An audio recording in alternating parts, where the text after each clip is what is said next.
My mom told me not to bring my wife to Christmas. She's not really family. I showed up alone, then sent everyone a group text with one attachment, my DNA test. Turns out I'm not her biological son, but the man she never told me about. He was sitting at the table, across from her.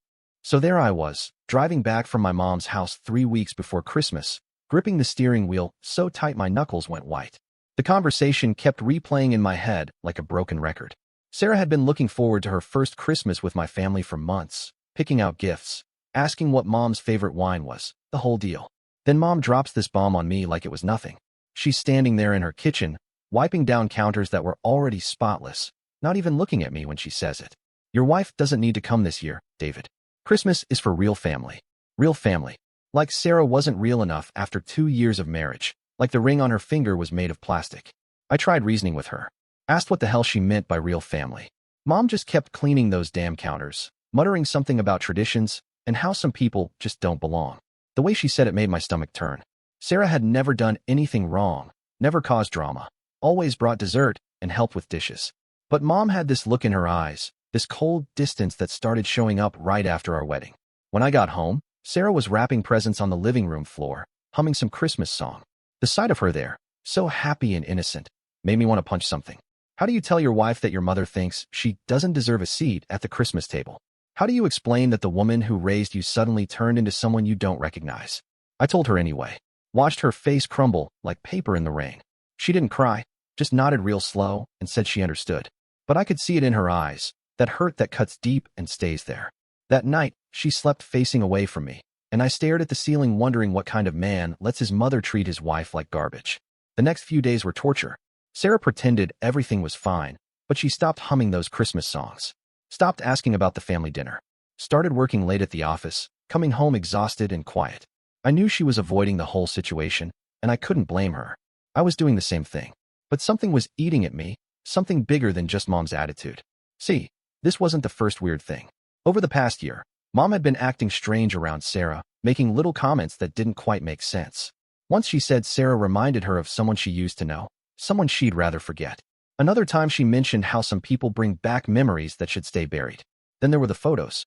I'd noticed mom had taken down most of the family pictures that included me as a baby. When I asked about it, she said she was redecorating. But the photos she kept up were all from when I was older, like she was trying to erase the early years. It was subtle, the kind of thing you don't really notice until you start looking for it. The breaking point came on a Tuesday night. I was helping mom clean out her attic, looking for Christmas decorations, when I found a box shoved way back in the corner. Inside were hospital bracelets, baby clothes I'd never seen, and a bunch of letters tied with a rubber band. The return address on the letters made my blood freeze. They were from a law office downtown, dated from around the time I was born. Mom snatched the box away before I could read anything, said it was just old paperwork, nothing important. But her hands were shaking, and she couldn't meet my eyes. That night, I couldn't sleep, kept thinking about those letters, about the look on her face when she grabbed that box. That's when I made the decision that would change everything. I was going to go to Christmas dinner alone, just like mom wanted. But I was also going to bring something else. Something that would finally give me answers to questions I didn't even know I had.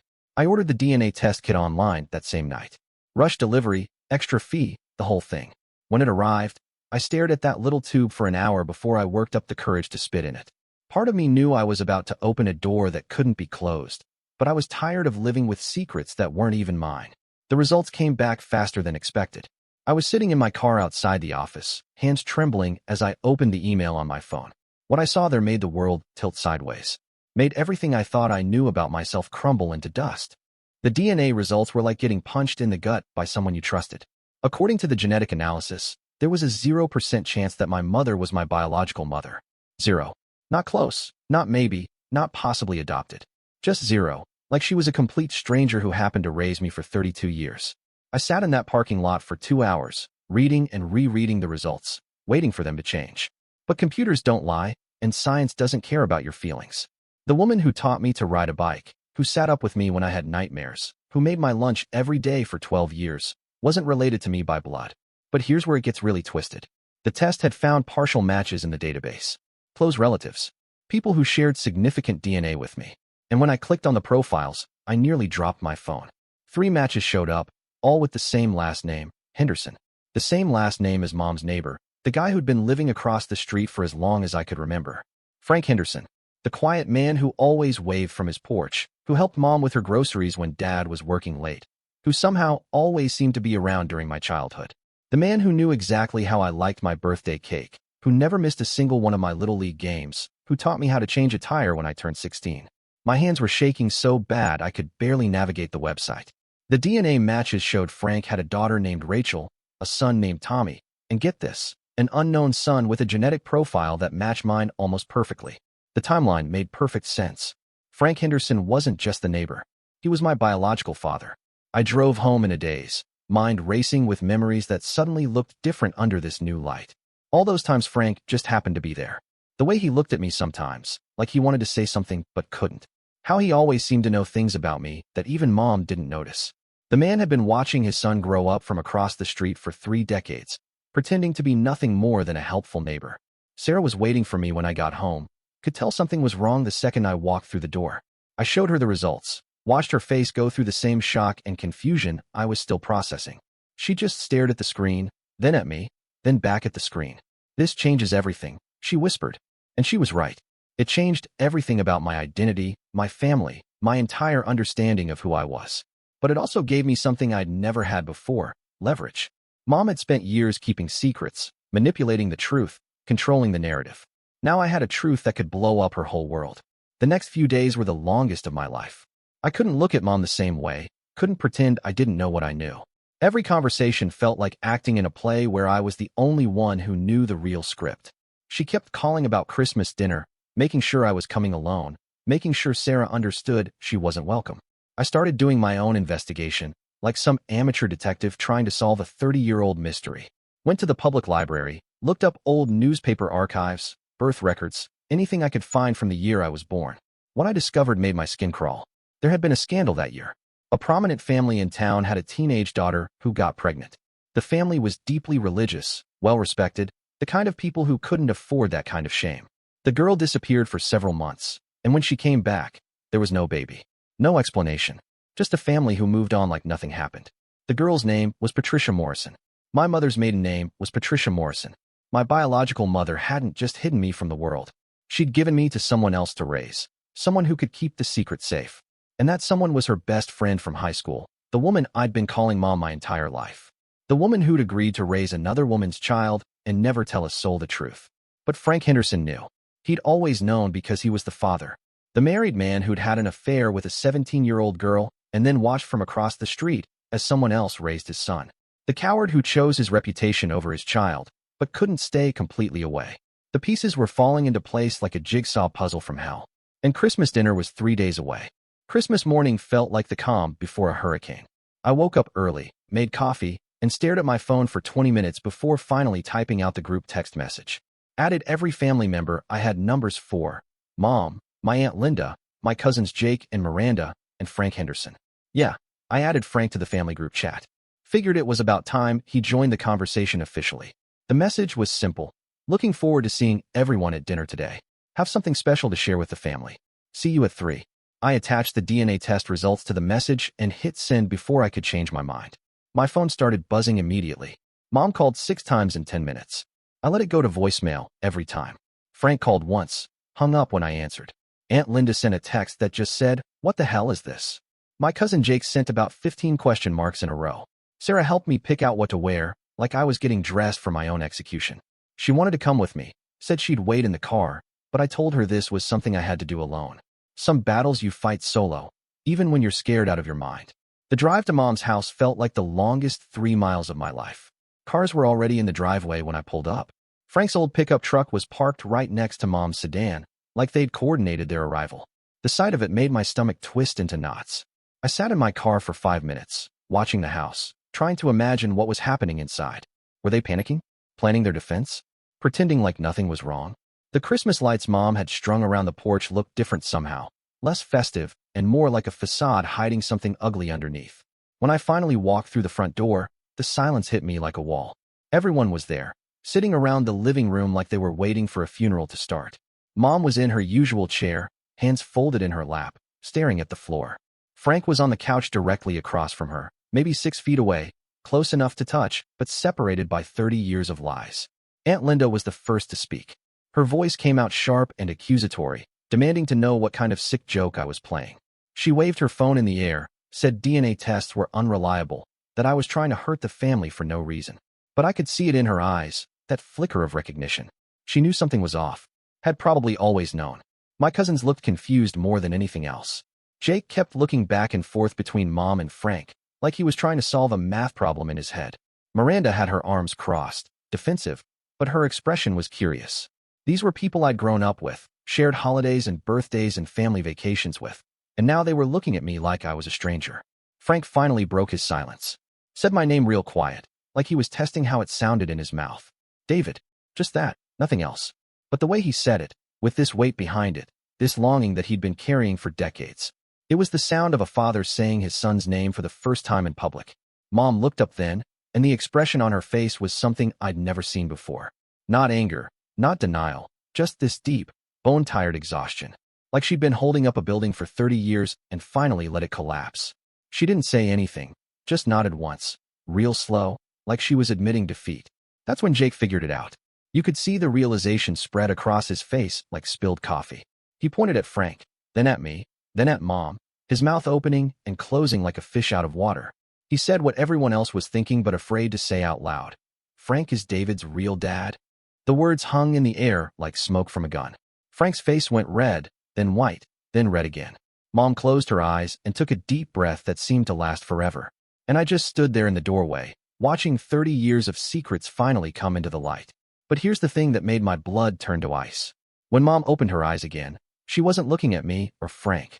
She was looking at the Christmas tree, at an ornament I'd never noticed before. A small silver frame with a photo inside. And when I followed her gaze, when I really looked at that picture, the world tilted sideways again. It was a photo of a teenage girl holding a baby. The girl looked exactly like me, same eyes, same nose, same stubborn chin. And written on the back of the frame, in Mom's handwriting, were the words Patricia and David, 1991. My biological mother. The woman who'd given birth to me and then disappeared.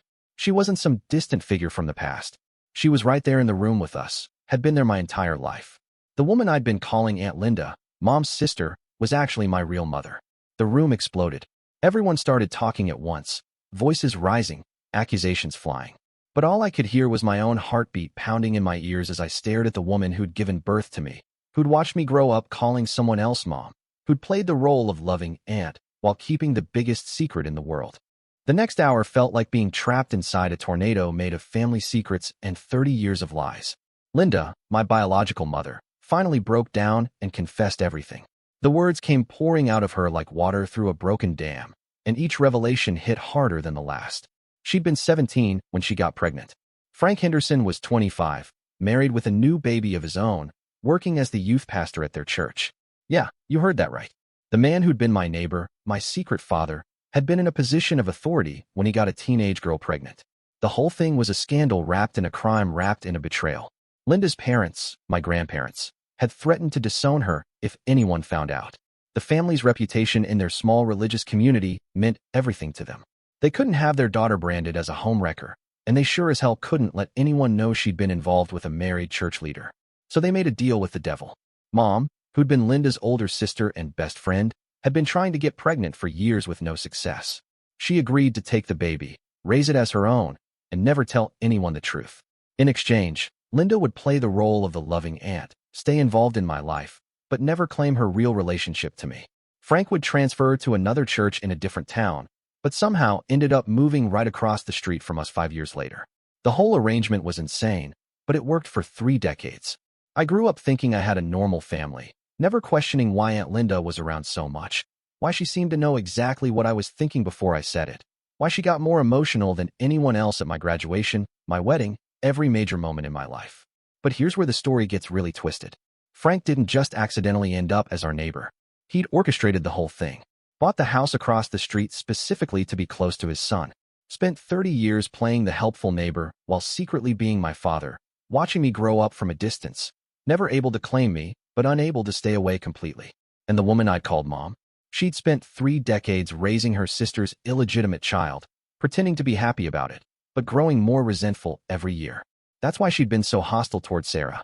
My wife represented everything Mom had given up, the chance to have her own biological family, her own legacy, her own blood carrying on the family name. When Sarah got pregnant last month, news we hadn't shared with anyone yet, Mom must have sensed something was changing. The DNA test results confirmed her worst fears, that I'd eventually figure out the truth, that her role as my mother would be exposed as a lie, that she'd lose the only child she'd ever raised to the people who were my real biological parents. The room went dead silent when Linda finished her confession. Frank was crying, actual tears streaming down his face as he looked at me with this mixture of love and regret that was heartbreaking to watch. Mom, the woman who'd raised me, just sat there staring at her hands like she'd aged 20 years in the past hour. But I wasn't done, not even close, because there was one more secret that needed to come out, one final revelation that would change everything yet again. I pulled out my phone and showed them the other DNA match I'd found, the one I hadn't mentioned in my group text, a match that showed I had a half-sister, someone who shared Frank as a father but had a different mother, someone who'd been living in the same town her entire life, working at the same hospital where I'd been born, completely unaware that her biological father lived 3 streets away. Her name was Victoria Chun, and she was a nurse in the maternity ward, the same nurse who'd delivered my first child 6 months ago, the same woman who'd held my daughter, smiled at me, and said she looked just like her daddy. My half-sister had delivered my daughter, and neither of us had any idea we were related. Frank's face went completely white. Apparently, Victoria was the result of another affair, this one with a nurse at the hospital where his wife had been getting cancer treatment.